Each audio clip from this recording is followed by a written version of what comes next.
कल कांग्रेस पार्टी की कार्यसमिति ने एक आश्चर्यजनक और देश विरोधी फैसला लिया है। उन्होंने अपनी पार्टी के 37 के रिजोल्यूशन को फॉलो करते हुए महान वंदे मातरम गीत के 2 ही छंद गाने का फैसला किया है। मैं इस समय पर पूरे देश को याद कराना चाहता हूं कि 1937 में कांग्रेस पार्टी ने मुस्लिम अपीसमेंट के लिए वंदे मातरम के 2 टुकड़े कर देश के विभाजन की नींव डाली थी और वहीं से 2 राष्ट्र के सिद्धांत को ताकत मिली थी और अंततोगत्वा देश का विभाजन हुआ और पाकिस्तान का जन्म हुआ था।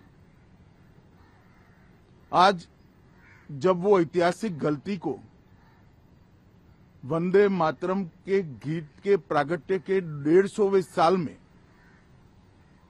नरेंद्र मोदी सरकार ने सुधार कर बंकिम बाबू की ये अमर कृति को पूरा गीत गाकर राष्ट्रीय एकात्मता को फिर से एक बार सुदृढ़ करने का प्रयास किया है और सभी सरकारी फंक्शंस में इसको पूर्ण रूपेण गाने का जो निर्णय किया है वो निर्णय को कानूनी जामा भी पहनाया है। इसकी अवहेलना करने का कांग्रेस ने कल निर्णय किया है। कांग्रेस का ये निर्णय केवल और केवल इनकी घोर तुष्टीकरण की नीति की पुष्टि करता है। वोट बैंक के तुष्टीकरण के लिए उन्होंने स्वर्गीय बंकिम बाबू के इस अमर कृति का न केवल अपमान किया है, वो लाखों शहीदों का भी अपमान किया है जो वंदे मातरम का नारा लगाते लगाते देश की आजादी के लिए फांसी पर चढ़ गए, जिन्होंने कई साल जेल में काटे। आज कांग्रेस पार्टी 1937 का अपनी पार्टी का रिजोल्यूशन मान रही है और पार्लियामेंट के एक्ट को नकार रही है।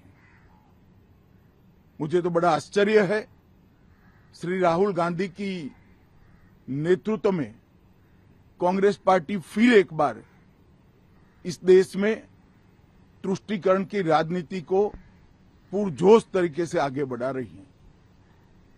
मैं देश की जनता को अपील करना चाहता हूं कि एक बार इस देश ने गलती करी थी वंदे मातरम के 2 टुकड़े होने देने की और एक गलती के गंभीर परिणाम हमने भुगते हैं। अब देश की जनता एकजुट हो और कांग्रेस पार्टी के इस फैसले के खिलाफ आवाज बुलंद करे कि अब इस देश में तुष्टीकरण की राजनीति नहीं चलेगी। ये आजाद देश है।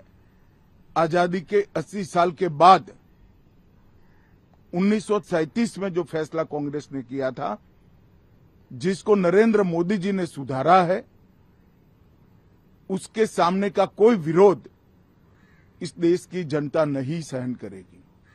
भारतीय जनता पार्टी कांग्रेस पार्टी के इस फैसले की कड़ी निंदा करती है और हम इसका जनता के बीच में और विधायी सदनों में भी पुरजोश विरोध करेंगे।